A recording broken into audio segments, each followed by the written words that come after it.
Welcome back to the BS Review. We are back today with a movie review for you. We are continuing our Ready Player One series. We've already put up our spoiler-free book review and our spoiler-filled reading vlog. And I almost said book review for both. But I mean, it kind of is. yeah, it's both. But both are already up, so if you want to see our thoughts on the novel, which impact our thoughts on the film, I think, quite a bit going into it, then you guys can check those out. And that being said, we can hop into our spoiler-free review of Ready Player One. And as Steven said, our reading the book first does influence our opinions of the film. However, we're going to try to filter that out as much as possible in this review. We will have a book-to-movie and movie spoiler discussion and analysis kind of video coming after this one. And that's where we'll probably deep dive into the book and movie differences. So what did you think? I was disappointed. I didn't like it. We're definitely going to have a controversial opinion, unpopular opinion, because most people have been loving this film, which is awesome. I'm glad people are loving it. I think it left a lot to be desired, but at the same time, it was still a fun and not unenjoyable film. Yeah, I think I might have gone in expecting a little bit too much, and normally I try to temper those going into a film and just kind of receive what it was trying to do. But I think as a whole, the film did not work for me. So I think one of our biggest things was the tone of the film. Going into this movie, if you haven't seen it yet, go in knowing that it's going to have a lot more 80s film influence, not just pop culture reference, but 80s film formula than you would think, or at least than we thought. I did not think it was going to have an 80s movie formula, and it very much did, and it threw me off big time. Yeah, I feel like the lifeblood of the film, it's everywhere in the film, and it feels very much like a Goonies or Back to the Future, or honestly one of those older Spielberg films. Which is very different from the book, and I think that's why we had different expectations. I would say the book is more of a modern book with 80s references, whereas the film felt more like an 80s film with modern references, which was strange. I said this when we walked out of the theater. I got that they were trying to go for the 80s cheese, but to me, without getting into spoilers, and we'll talk a lot about those in our next video, that in a lot of moments, it felt more cringy to me than cheesy. It felt like it was trying to capture something that didn't exist anymore, and it came across really bad, low quality to me. So let's hop into characters as we usually start with now that we've given a kind of overview. So our main character, Wade Watts, this is played by the actor who plays young Cyclops in the new X-Men films, which I have not seen those that he is in, but that's what he's in. I actually think that he did a really good job. I think most of the actors in this film did a good job with what they were given. The performances were strong. I will give them that. I think the flaws with their performances were in the writing, not with their skills. I completely agree. I think coming from the book, they changed a lot of things about each character, but what we found was that it wasn't necessarily for the better. A lot of these characters, the core characters that you run into, the high five, if you will, they really don't have a whole lot of development or arcs throughout this film. Yeah, I would say majority of the characters, there's a little bit of romance thrown in, there's some friendship thrown in, but it's very, very surface level. And like Steven said, it doesn't really develop over the film at all. I feel like most people are still in the same place that they are at the beginning of the film, which was disappointing for such an epic movie. Yeah, it definitely felt like even the developments they hinted at, they abandoned or didn't actually present it in a way where it was actually understandable, like the audience could receive it. It made it feel messy to me with the way those characters were written. So we also have the second High Five member, which is Artemis, and she is played by Olivia Cooke. I thought she was really good. I think that she balanced a snarky but sensitive character pretty well. I enjoyed her character. I think she did a good portrayal of what the book character was as well. Yeah, I have some spoiler complaints about her character, but overall, she wasn't bad. And that's the thing, none of the characters were bad, but they weren't great either for me. There are also some pretty heavy tropes, especially when it comes to certain races characters in classic 80 movies and things. which we're not going to talk details about, but it was pretty disappointing that that was how they chose to do those characters in this film, and a lot of that didn't come out till towards the end, I would say. And that was just a bummer that Spielberg decided to go in that direction. Yeah, I hate to keep being like, well, in our spoiler review we'll talk about it, but yeah, there was a lot of things that it just felt like they decided to go for like the classic style, but in that they also copied some of the tropes that, quite frankly, we could have left in the 80s. And I expected it to be more of a smarter film when it came to things like that. Like, you take the references and you take what's good from those films and then you make it smarter and you make it its own. And I feel like it wasn't made its own. Like, yeah, it was made into a different story and an original story, but it just came across as recycled more than referenced, I guess. which I think is the best spot to talk about, I guess, the director, Steven Spielberg. And he was a huge part of this film. And we were sitting there talking about the movie afterwards, and I just said, like, it feels like Steven Spielberg ripped himself off.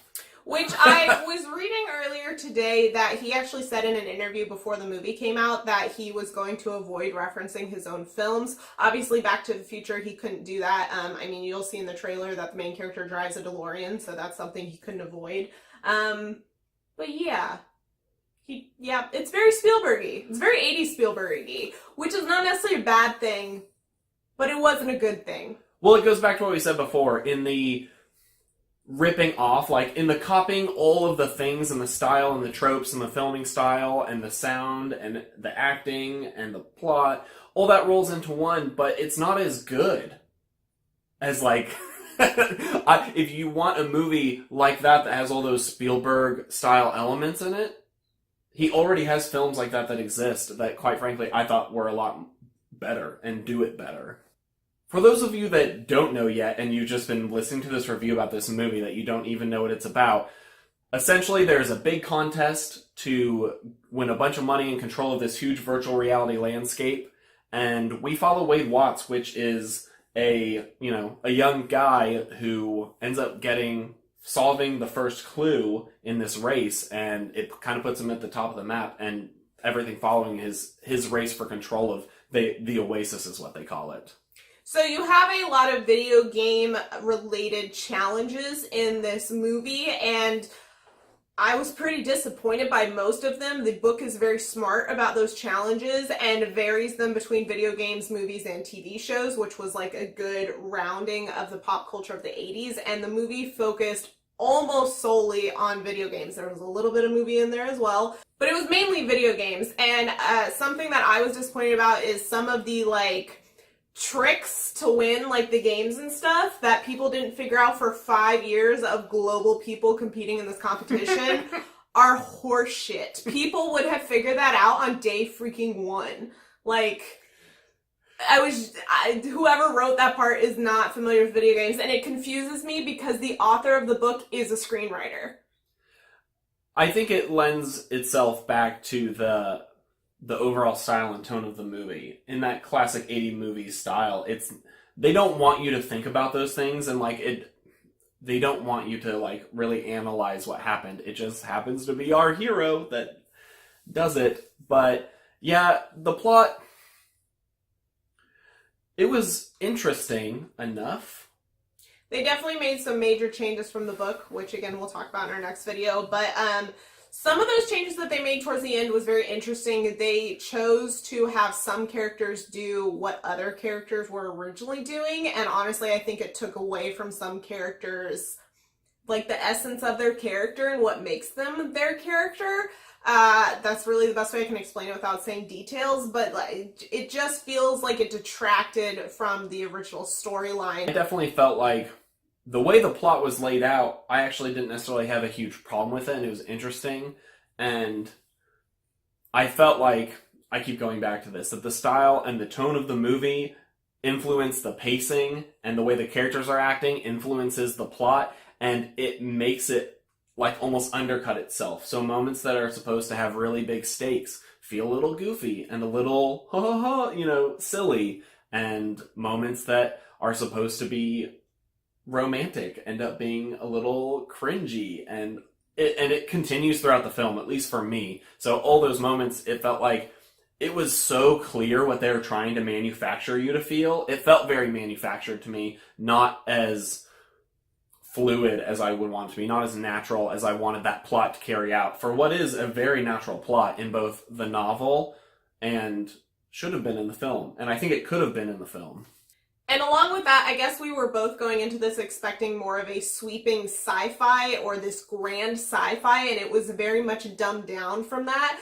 Not necessarily in all cases, but in terms of the plot and the characters and things like that. Like, there is a lot in the book where it ranges in a lot of different emotional ways, and maybe not as much as some other bigger sci-fis or grander sci-fis, but it still had that, and the movie felt like it just kept it a lot more tighter and didn't let it go quite so far in those emotional directions that I would have loved to see, and it honestly just made me not like as involved in the movie as I wanted to be.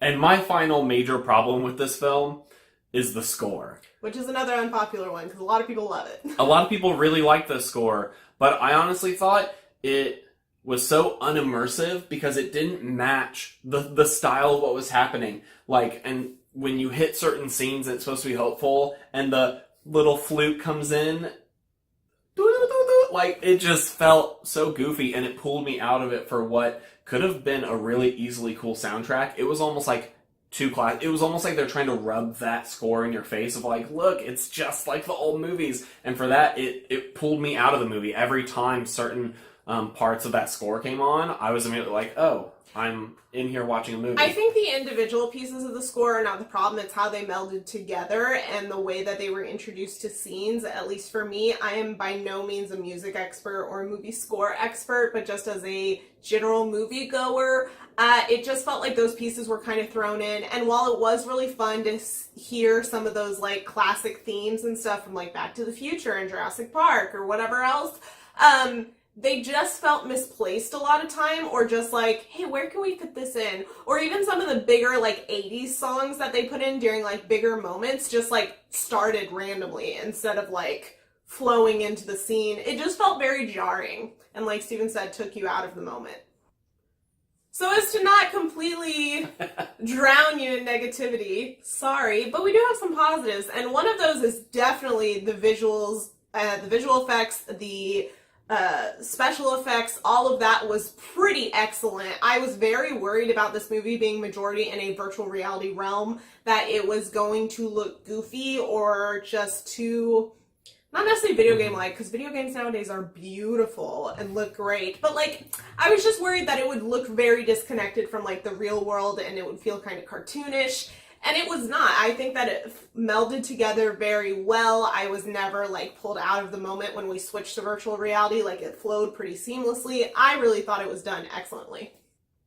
Like we said at the beginning of this video, I think some of our opinions were due to our expectations going in and our previous experience with the novel. But just as a whole with the movie, it really just didn't work. It felt like the style and the tone clashed with what they were trying to accomplish with the story. And it ended up taking away from, I think, the impact that this film could have had on us. And there's just so many parts, ends up feeling very messy for me at the very end.